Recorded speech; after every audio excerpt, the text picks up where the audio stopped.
नमस्कार, मैं हूं आशीष चित्रांशी और आप देख रहे हैं द न्यूज लॉन्चर। इस वक्त एक बड़ी खबर है। जब आपको पूरी मीडिया, खासकर भारत की मीडिया बता रही है कि ईरान पर इजराइल ने बड़ा हमला किया है और उसके नए सीडीएस को भी मार दिया है, लेकिन एक हिस्सा खबर का बताया जा रहा है, उसी के समानांतर दूसरी बड़ी खबर जो उस खबर के बाद में आई है, उसके प्रतिक्रिया स्वरूप आई है। वो खबर अब तक क्यों दबी हुई है? ईरान ने इजराइल पर बहुत बड़ा मिसाइल अटैक किया है, या कह सकते हैं हम कि अब तक का सबसे बड़ा अटैक इजराइल पर हुआ है किसी भी रूप में। वो चाहे हमास हो, चाहे हूती हो, किसी भी रूप में सबसे बड़ा हमला है, क्योंकि इजराइल का दिल, दिमाग, ताकत सब कुछ एक जगह है, वो मोसाद में है। और मोसाद के हेडक्वार्टर पर ईरान के तरफ से दनादन मिसाइलों की बारिश हुई है। जो हमारे सामने तस्वीरें आई हैं, जो तस्वीरें हमने देखा है, वो आग की लपटें, वो सब हम दिखाने में थोड़ा सा असहज है, क्योंकि यूट्यूब की गाइडलाइंस है। पूरा का पूरा जो मोसाद का हेडक्वार्टर है, वो आग की लपटों में लिपटा हुआ है। और समानांतर सिर्फ मोसाद के हेडक्वार्टर पर हमला नहीं हुआ है, ईरान ने जो मिलिट्री इंटेलिजेंस का विंग है, AMAN, उसके बिल्डिंग पर भी इजराइल की उस बिल्डिंग पर भी ईरान ने मिसाइल अटैक किया है। ये लगातार इतने धुआंधार और अप्रत्याशित हमले हुए कि कनाडा में G7, जहां पर आज ही प्रस्ताव पारित किया गया, वहां G7 की बैठक में सभी जो सदस्य देश हैं, हड़कंप मच गया है। डोनाल्ड ट्रंप जो G7 की मीटिंग को छोड़कर तत्काल अमेरिका वापस आ रहे थे, वो भी अभी सन्नाटे में है। तुरंत जोड़िए सारे अपडेट के लिए हेमंत भाई को, क्योंकि पूरी खबर अपडेट के साथ लेके आए हैं। स्वागत है हेमंत जी आपका। मैं पहले बस हेडलाइन दिखा देता हूं, खबर को इंट्रोड्यूस कर देता हूं। देखिए, ईरान का इजराइल के मोसाद हेडक्वार्टर पर हमला, मिलिट्री इंटेलिजेंस AMAN बिल्डिंग को भी निशाना बनाया। इजराइल ने ईरानी सेना के डिप्टी कमांडर को मारा। ये खबर के भीतर लाइए, तुरंत लाइए, तुरंत लाइए, तुरंत लाइए, फिर डिटेल पूरा समझेंगे हम। तत्काल लाइए। इजराइल ईरान ने इजराइल की खुफिया एजेंसी मोसाद के हेडक्वार्टर पर हवाई हमला किया। ये बिल्डिंग राजधानी तेल अवीव के हलजीलिया टाउन में मौजूद है। इसके अलावा मिलिट्री इंटेलिजेंस से जुड़ी खुफिया एजेंसी AMAN की बिल्डिंग को भी निशाना बनाया गया है। ईरान की सेना, Islamic revolutionary guard corps IRGC, ने मीडिया को दिए बयान में दोनों जगहों पर हमलों की पुष्टि भी कर दी है। सोशल मीडिया पर मोसाद हेडक्वार्टर पर हमले का वीडियो भी सामने आ गया है। हमले के बाद वहां भीषण आग लग गई है। जो मैंने बोला था, देखिए वही बातें लिखी है। हमारी मजबूरी है, सिर्फ यूट्यूब के तमाम ऐसे गाइडलाइंस है, उसकी वजह से आग और ये सब थोड़ा दिखाने में परहेज करना पड़ता है। सीधा हेमंत भाई, क्या है इस हमले के बाद, अब क्या है हालात? क्योंकि ट्रंप G7 छोड़ के लौट रहे थे, JD वेंस को भेजने की बात कर रहे थे, अब तो सारा माहौल ही पलट पलट दिया ईरान ने। आशीष जी नमस्कार, आपको सारे दर्शक साथियों को भी। देखिए, ये जो आज का घटनाक्रम है, आपको याद रखना चाहिए कि आज केवल 5वां दिन है युद्ध का। जब से हमला किया था इसराइल ने पहली बार यूनिलेटरली, उसके बाद आज केवल 5वां दिन है। 5वें दिन जो असली, जो आपने बिल्कुल सही कहा, जो इसराइल का नर्व सेंटर है, जो उसकी सारी की सारी ताकतवर भुजाएं हैं, दिमाग है, उस सारे का अगर कोई एक सेंट्रल पॉइंट है, वो है मोसाद। और पूरी दुनिया के अंदर ये जो एजेंसी 1949 में स्थापित हुई थी, उससे लेके आज तक ये केवल खुफिया संग्रह नहीं करती सूचनाओं का, इसका जो सबसे बड़ा जो नाम है पूरी दुनिया के अंदर, वो है गुप्त ऑपरेशन। और बेसिकली इसका जो फॉर्मेशन किया गया था, वो जो इजराइल के विरोधी जितने भी लोग दुनिया के अलग अलग कोनों में बसते हैं, उस सब के लिए वो किया गया था। और आज सीधा सीधा 5वें दिन सीधा उसको हिट कर दिया है। और पूरी की पूरी बिल्डिंग, जैसा आपने कहा, हर्जिलिया लोकेलिटी है वहां, उसके अंदर वो स्थित है।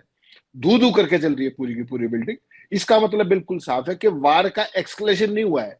दोनों के दोनों देश इस चक्कर में कि जितना जल्दी इसको समाप्त कर दिया जाए। आपको ये देखना पड़ेगा, जो आपकी टॉप मोस्ट पावरफुल जो बॉडी है, वो है मोसाद। और मोसाद के हेडक्वार्टर को जिस तरीके से जलाया गया एक तरीके से इस हमले के बाद, और उसके बाद AMN का, जैसे आपने कहा, that is a military intelligence, वो सैन्य खुफियागिरी, कहाँ पे कितना अटैक करना है, क्या करना है, वो सारी की सारी चीज। तो ये अपने आप में एक्सट्रीम पोजीशन हो गई है। और लेटेस्ट खबर आपको मैंने और भी भेजी है, वो ये है कि जो इजराइल के रक्षा मंत्री हैं, उन्होंने दो टूक कह दिया है कि खामनेई का भी वही हश्र होगा जो सद्दाम हुसैन का किया गया था। तो सद्दाम हुसैन में एक बात मत भूलिएगा आशीष भाई, ये कुछ कह रहा है बिटवीन दी लाइंस। मेरा और आपका काम खबर पढ़ना नहीं है, मेरा और आपका काम बिटवीन दी लाइंस पढ़ना है। सद्दाम हुसैन का जो इलाज किया गया था वो इजराइल ने नहीं किया था, वो अमेरिका ने किया था, ये मत भूलिएगा। तो ये उनको कह रहे कि सद्दाम हुसैन जैसा हाल होगा। उनको तो आपको पता कहां से निकाल करके किस तरीके से मारा गया था, बड़ी अपमानजनक स्थिति में। तो जिस तरीके से खामनेई का बार बार नाम लिया जा रहा है, चाहे वो नेतन्याहू हो, चाहे उनके रक्षा मंत्री भी हो, तो उसको तानाशाह वो सारी चीजें कह करके बेसिकली वार का एस्केलेशन बियॉन्ड ए पॉइंट हो गया है। और इसको अगर आप लोकल भाषा में कहें तो इसको बहुत ही साधारण शब्द है कि जब ट्रंप अपने सिचुएशन रूम की तरफ तेजी से बढ़ रहे हैं G7 मीटिंग को छोड़ करके, और वो जा करके वहां अपने जो मिडिल ईस्ट में कमांडर्स बैठे हैं और अपने टॉप जो मिलिट्री एडवाइजर्स हैं उन सब के साथ वो आज मीटिंग करने वाले हैं वहां बैठ करके रियल टाइम असेसमेंट के बाद। और उसमें बेसिकली क्या है कि अमेरिका की जो राष्ट्रीय सुरक्षा परिषद है उसमें उसको ये तय करना है कि अब हमारा एक्शन क्या होगा, अमेरिका का एक्शन क्या होगा, उनकी रणनीति क्या होगी। और उसमें आपको एक इंटरेस्टिंग चीज और मिलेगी कि अमेरिका के अंदर जो संविधान है वो युद्ध की घोषणा करने का अधिकार कांग्रेस को देता है, राष्ट्रपति को नहीं देता है। उसमें भी सारे का सारा देश के अंदर एक विरोधाभास खड़ा हो गया। आपको बताएं, अगर आम आदमी की भाषा में कहें तो आज 5वें दिन मोसाद और AMN पे जो हमला किया है ईरान ने, ये सीधे कहूं तो मैं नेतान्याहू और उनके थ्रू ट्रंप दोनों की पूंछ में ईरान ने आग लगा दी है। और नेतान्याहू इतने बदहवास हैं, वो भी और उनकी कैबिनेट भी बदहवास है, बेचैन है। और हालत ये है कि उनको कोई रास्ता नहीं सूझ रहा। इस घटनाक्रम का आभास ट्रंप को आज सुबह ही हो गया था, इसीलिए उन्होंने जो इमीडिएट अपना 2 मिनट का ब्रीफ था, अमेरिकन एजेंडा रखा G7 में, और वहीं पे स्टेज से उतरते टाइम ये कह दिया कि मैं वापस जा रहा हूं। तो उनको कहीं ना कहीं अंदाजा था कि ये एस्केलेशन इस लेवल पे हो सकता है। अब सवाल केवल इतना बचेगा कि ट्रंप जो अपने देश के अंदर संवैधानिक मर्यादाएं वहां पर है कि कांग्रेस, अमेरिकन कांग्रेस तय करती है कि युद्ध में जाना है, तो क्या ट्रंप यूनिलेटरली यहां भी घोषणा कर देंगे कि हम वी आर एट वार, या वो कांग्रेस से परमिशन लेंगे, क्या स्थिति होगी, और उनके मिलिट्री एडवाइजर्स उनको क्या सलाह दे रहे हैं। एक बात तो आशीष जी बड़ी साफ है कि उनका जो नर्व सेंटर है मोसाद, उस पर हमला साधारण बात नहीं है, ये साधारण बात हो ही नहीं सकती। तो इसका मतलब ये है कि ईरान बिल्कुल, जो हम 2 दिन से बात में और आप कह रहे थे कि डू और डाई की सिचुएशन में आ गया है, और वो इनको औकात बताने पे आ गया कि तुम जो कुछ हो तो हम भी कुछ कम नहीं। और आपने अभी देखा थोड़ी देर पहले जो ईरान का सेंट्रल बैंक है उसको भी इन्होंने हैक करवा दिया है, तो वहां तमाम बैंकिंग के ट्रांजेक्शन और उसमें भी प्रॉब्लम आ रही है वहां पे। तो कुल मिलाकर के 5वें दिन ही लड़ाई उस लेवल तक पहुंच गई है, पीक तक, कि दोनों देशों को जल्दी है कि इसको जल्दी खत्म किया जाए। और उसी चक्कर में वो चीज समझ गए थे ट्रंप, इसलिए वो G7 छोड़ के गए हैं। अब उनकी अपनी इंटरनल कंट्राडिक्शंस इतनी है क्योंकि उनके देश के अंदर जब वो चुनाव लड़ रहे थे उन्होंने कहा था कि अमेरिका किसी दूसरे के उसमें झगड़े में अपना पैर नहीं जलाएगा। अब ये साफ है कि जिस तरीके से उनका चुनावी वायदा है कि हम कहीं नहीं लड़ेंगे जबरदस्ती दूसरे देशों की, यहां तो ये पहले दिन से ये बात साफ है कि ये लड़ाई इजराइल ने मोल ली है और एक तरफा ढंग से ली और खुद ईरान पर हमला किया। और उसके बाद अब ट्रंप क्या करते हैं, ये सबसे महत्वपूर्ण होगा। अमेरिका के अंदर बहुत जबरदस्त विरोध ट्रंप का हो रहा है इस लड़ाई को लेकर, उनकी भूमिका को लेकर, कि जब अमेरिका एक सॉवरन कंट्री है और उसकी रक्षा नीति, उसकी विदेश नीति, उसको ये अपने श्रीमान नेतन्याहू कैसे डिसाइड कर सकते हैं। जब उन्होंने ये कहा कि इन्होंने एक तरफा हमला किया, हमसे नहीं पूछा, तो फिर आप उनकी लड़ाई में क्यों कूद रहे हो, आपका क्या मतलब है वहां पर। तो कुल मिलाकर के ट्रंप के अपने घरेलू मोर्चा भी है और ये बाहरी मोर्चा ईरान ने आपके सामने खोल ही दिया। और असली समस्या क्या है आशीष भाई, वो दर्शकों को बताना बहुत जरूरी है। दुनिया के जितने भी ट्रंप और मोदी जैसे शासक है ना, ये जो श्रीमान नेतन्याहू है, ये सबके हमराज है, तमाम कारणों से ये उनके हमराज है। तो आपने देखा कि ट्रंप G7 छोड़कर भागे और मोदी ने पहली बार ये हुआ है कि इजराइल और ईरान के झगड़े में भारत ना 3 में है ना 13 में, ना इस तरफ है ना उस तरफ है। भारत 78 सालों में ऐसा कभी नहीं था। तो ये अपने आप में एक खास तरह का सिनेरियो क्रिएट हो रहा है कि भारत की तो विदेश नीति में हम इररिलेवेंट होकर रह गए पहली बार, मोदी और इनके जयशंकर के कारण। और ट्रंप ने जो ये अपना बिगड़ैल औलाद को जिस तरीके से आगे बढ़ाया था इजराइल को, वो अब उसको भारी पड़ने जा रही है, डोमेस्टिक मोर्चे पे भी और इंटरनेशनल मोर्चे पे भी। अब अगर आप लड़ाई में आओगे तो मुश्किल, और नहीं जाओगे तो मुश्किल। उनके लिए सबसे सुंदर वाली स्थिति ट्रंप के लिए भी होगी। लेकिन मैं कुछ तस्वीरें आपको दिखा देता हूँ, कुछ तस्वीरें, क्योंकि जब हम चर्चा कर रहे हैं तो लेटेस्ट अपडेट देख रहे हैं हम लगातार, क्योंकि आप तक वो आ पाए। अभी जो है तस्वीरें लाइए, जरा स्क्रीन पर लाइए तस्वीरें, तस्वीरें लाना शुरू करिए फटाफट। ये देखिए, ये इजराइल की तस्वीरें हैं। इजराइल में ईरान ने जो तबाही मचाई है उसकी तस्वीरें हैं, ये तस्वीरें हैं। ये तस्वीरें हो सकता है पुरानी आप देख चुके हो, लेकिन उसके आगे अब लेटेस्ट तस्वीरें लाइए, जरा स्क्रीन पर लाइए। ये देखिए, थोड़ा सा उसका कलर चेंज आपको दिखेगा नेचुरल, क्योंकि ब्लैक एंड व्हाइट करके दिखाने की कोशिश है। ये मोसाद हेडक्वार्टर का है, ये मोसाद हेडक्वार्टर का है, ये दोनों। उसके पहले वाला मोसाद हेडक्वार्टर का था, ये भी मोसाद हेडक्वार्टर का है। ये मोसाद हेडक्वार्टर की तस्वीरें हैं जो जो है वहां पर तबाही मचाई है। हल्जलिया मोसाद, ये तमाम ऑथेंटिक जो है विजुअल्स आने शुरू हो गए हैं और भयंकर तबाही वहां पर मची है। दोनों तस्वीरें, तीनों तस्वीरें जो आप देख रहे हैं, ये सब मोसाद की तस्वीरें हैं। और वहां के अब विजुअल्स भी आने लगे हैं, हम विजुअल्स भी दे रहे हैं कंट्रोल रूम को। अगर विजुअल्स पॉसिबल होगा चलाना तो चला लेंगे हम, क्योंकि दूर का विजुअल है, लॉन्ग वो है, शॉर्ट है। ये विजुअल भी अगर ले आए कंट्रोल रूम स्क्रीन पर जल्दी ले आएंगे तो वो भी हम चला देंगे। हटा दीजिए। मोसाद, मोसाद के हेडक्वार्टर पर तबाही, मिलिट्री इंटेलिजेंस के बिल्डिंग पर तबाही, और भारत की मीडिया, इसलिए चर्चा में मैं जरूर लाना चाहता हूं, भारत की मीडिया, मैं वो भी देख रहा हूं। अब ईरान को खत्म करके ही रुकेगा इजराइल, अब शुरू होगी तबाही। तो अब तक क्या वार्म अप कर रहे थे, जैसे राजनाथ सिंह बोले कि वार्म अप अभी किया है। कराची, लाहौर, रावलपिंडी पर कब्जा करने के बाद अब तेहरान की तरफ बढ़ा भारतीय मीडिया। मुझे लगता है एक हेडलाइन हमको भी चलानी चाहिए हेमंत भाई, कि कराची, लाहौर, रावलपिंडी, पेशावर पर कब्जा करने के बाद भारतीय मीडिया तेहरान कूच किया।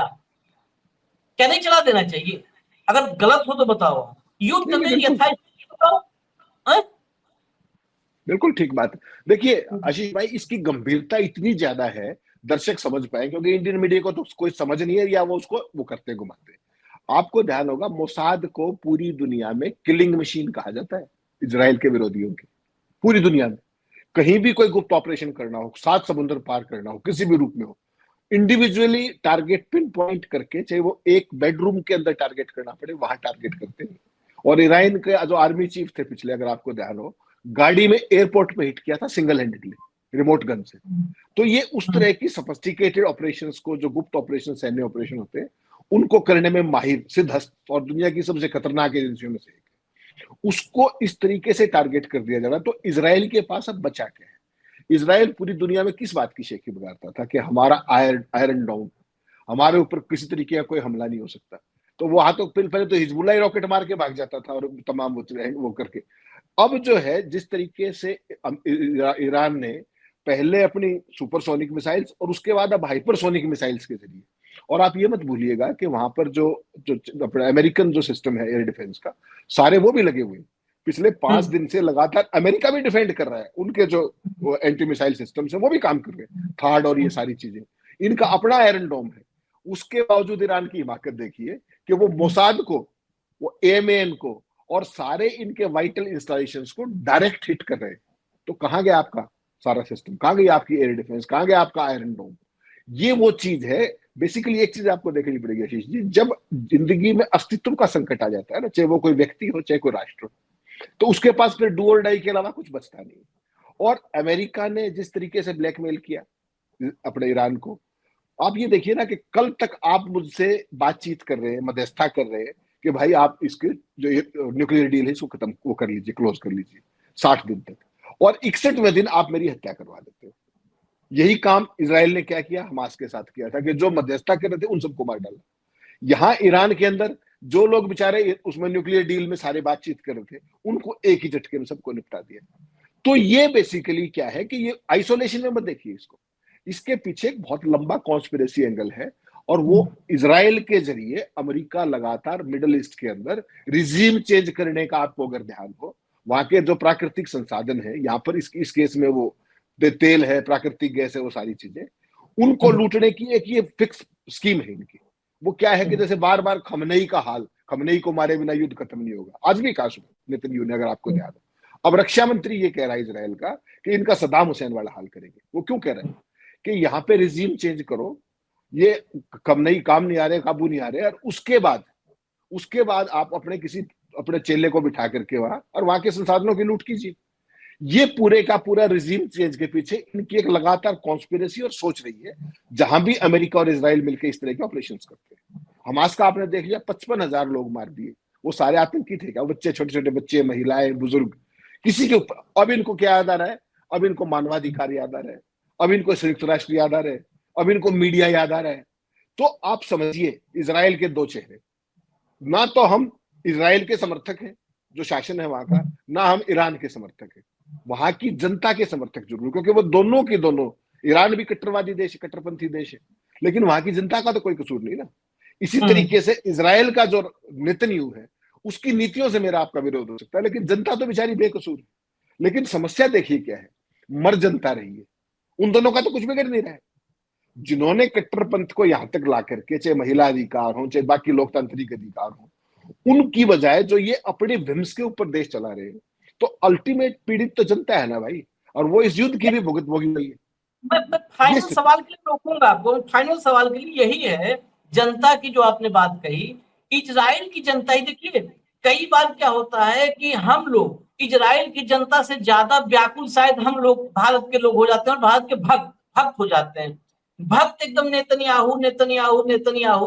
उन्होंने तो, कई ने तो बता दिया नेतन्याहू भारत से ही गए थे, मतलब भारत का ही कनेक्शन जोड़ दिया। नेतन्याहू के खिलाफ इजराइल में तेल अवीव से लेके यरूशलेम तक और हाइफा तक जमकर प्रोटेस्ट हुए हैं। और क्या क्या तख्तियों पर लिखा गया, अगर भारत में भारत के प्रधानमंत्री के बारे में लिख दिया जाए तो राष्ट्रद्रोह हो जाएगा, फांसी हो जाएगा। क्या क्या नहीं लिखा गया उन तख्तियों पर, कातिल हत्यारा से लेकर के क्या क्या नहीं लिखा। किसने लिखा? इजराइल के लोगों ने लिखा। किसने लिखा? इजराइल के यहूदियों ने लिखा।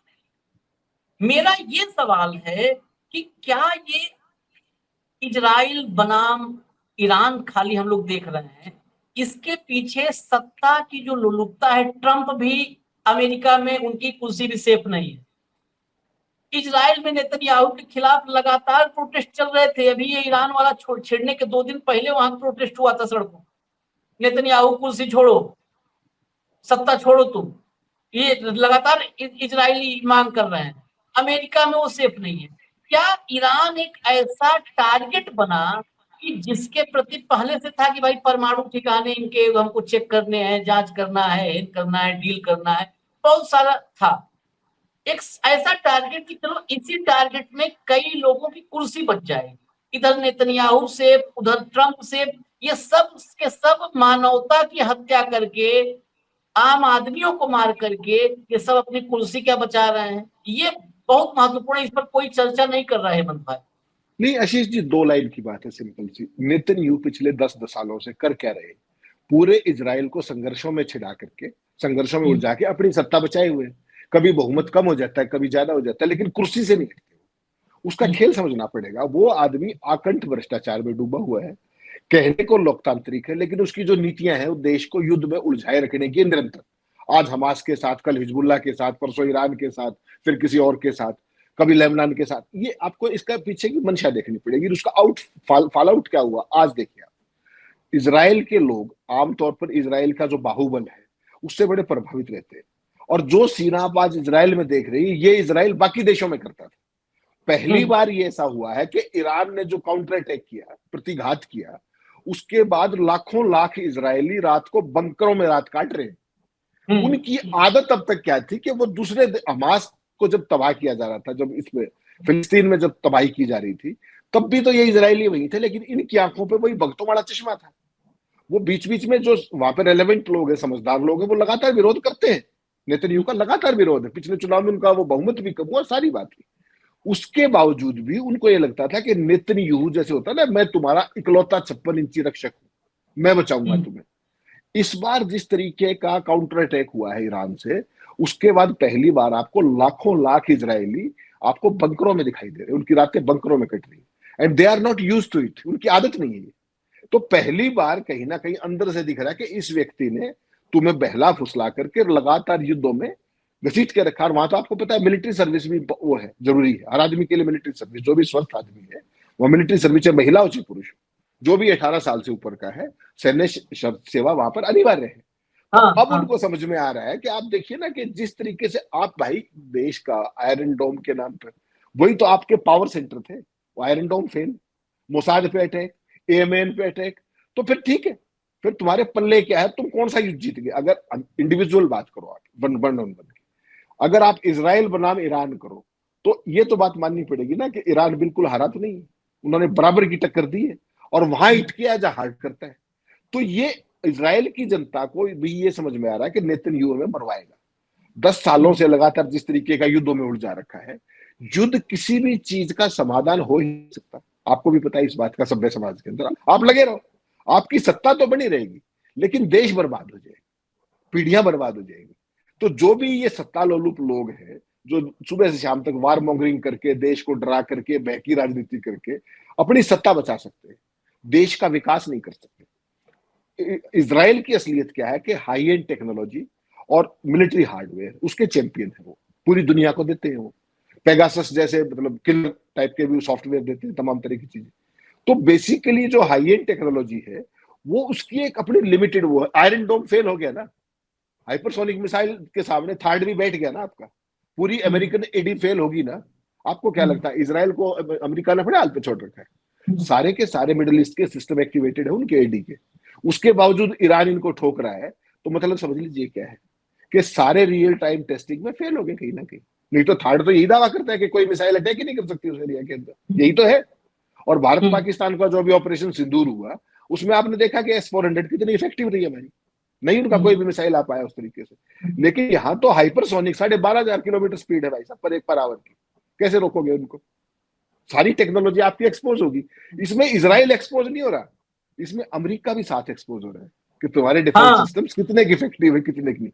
तो ये जो इसीलिए तो ईरान ने, ट्रम्प सन्नाटे में है, बेचैन है। जी नहीं, वो सुबह ज्यादा उछल कूद कर रहे थे, वहां पर काफी उछल कूद की, तेहरान खाली कर दो। उस भले आदमी को ये नहीं पता अमेरिका का राष्ट्रपति है वो, तेहरान की आबादी 1 करोड़ है, कहां जाएंगे बेचारे वो? और तुम दुनिया के दादा हो क्या? क्या हो तुम, खुदा हो? कैसे खाली करा दोगे पूरे की पूरी कैपिटल को आप?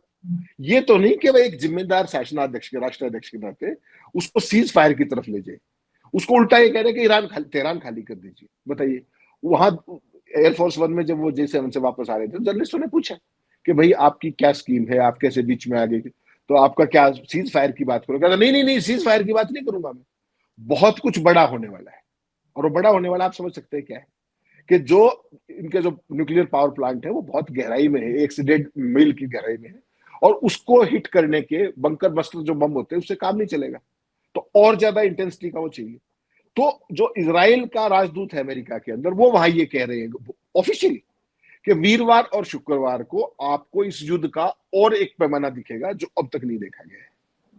तो यानी कि अमेरिका क्या करेगा, उसने अभी तक ये डिसाइड नहीं किया कि हम युद्ध में आगे या नहीं आगे, लेकिन अमेरिका के अंदर इसराइल का राजदूत बता रहा है कि वीरवार और शुक्रवार को ये होने वाला है। सच यार, इसलिए ट्रंप का अमेरिका में विरोध हो रहा है कि भाई तुम्हारी कौन सी नस नेतन्याहू ने दबा रखी है जो तुम उनकी लड़ाई में जबरदस्ती घुस रहे हो जाकर के। इस पे अरबों खरबों रुपए का नुकसान होगा, देश का सैनिक की जान माल का नुकसान हो सकता है, तमाम तरह की चीजें। तो ट्रंप अपने घर में भी फंसेंगे और यहां भी फंसेंगे।